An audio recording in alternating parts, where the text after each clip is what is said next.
গ্রীষ্মের তাপদাহ কাটিয়ে এলো জলছবির নতুন দিন। শুরু হলো মাটির সঙ্গে মেঘের মৃদু সংলাপ। রিমঝিম ছন্দ তুলে ষড়ঋতুর এই বাংলায় জানান দিল আষাঢ়ের আগমনী। নগর প্রকৃতি আজ তাই বর্ষার রং রূপে সিক্ত। আলমগীর হোসেনের তোলা ছবিতে তানজিলা আফসানার প্রতিবেদন।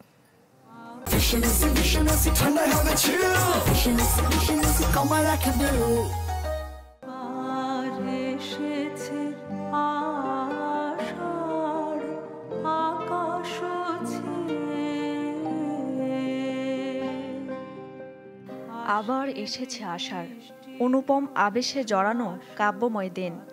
নগরাগিনায় ঝরে পড়ে রিমঝিম। আসে বৃষ্টির সুবাস বাতাস ফোঁটা ফোঁটা জলে প্রকৃতির ঘুম ভাঙিয়ে ফুল পাখিকে রাঙিয়ে জানিয়ে দেয় ঋতুতে এসেছে নতুন অতিথি।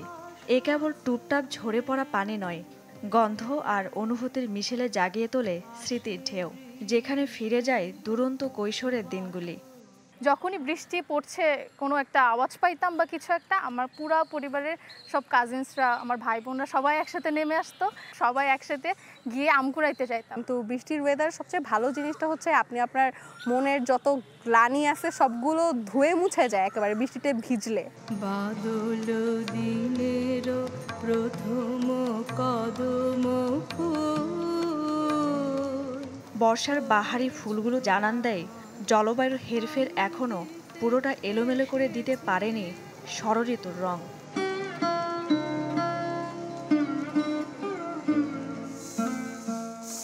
কৃষি ও কৃষকের জীবনচক্রের ঋতু পরিবর্তনের এই বাস্তবতা নতুন কিছু নয়, তবে এই সময়টাতে উর্বর হয়ে ওঠা ফসলের মাঠ নতুন করে হাসি ফোটায় কৃষকের মুখে। আষাঢ় মানে শুধু বৃষ্টি নয়, এ এক রূপান্তরের গল্প। প্রকৃতি ফিরে পায় প্রাণ, মানুষ পায় স্বস্তি। বর্ষা যেন হয়ে ওঠে আবেগ, প্রেম আর কৃষির এক মেলবন্ধন।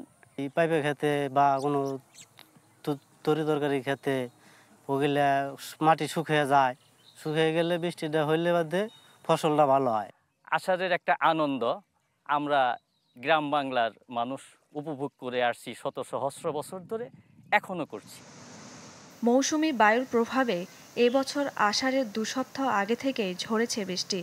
তাই তো আবহাওয়াবিদের চোখে বর্ষার বৈশিষ্ট্যগুলো আর আগের মতো নেই।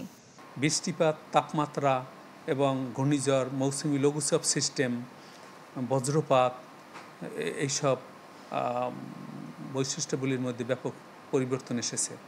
স্বল্প সময় বৃষ্টিপাত, বেশি বৃষ্টিপাত সংঘটিত হয়, এইরকম পরিবর্তন এসেছে। আবার বঙ্গোপসাগরে গ্লোবাল ওয়ার্মিংয়ের কারণে লঘুচাপের পরিমাণ দিন দিন কমে যাচ্ছে।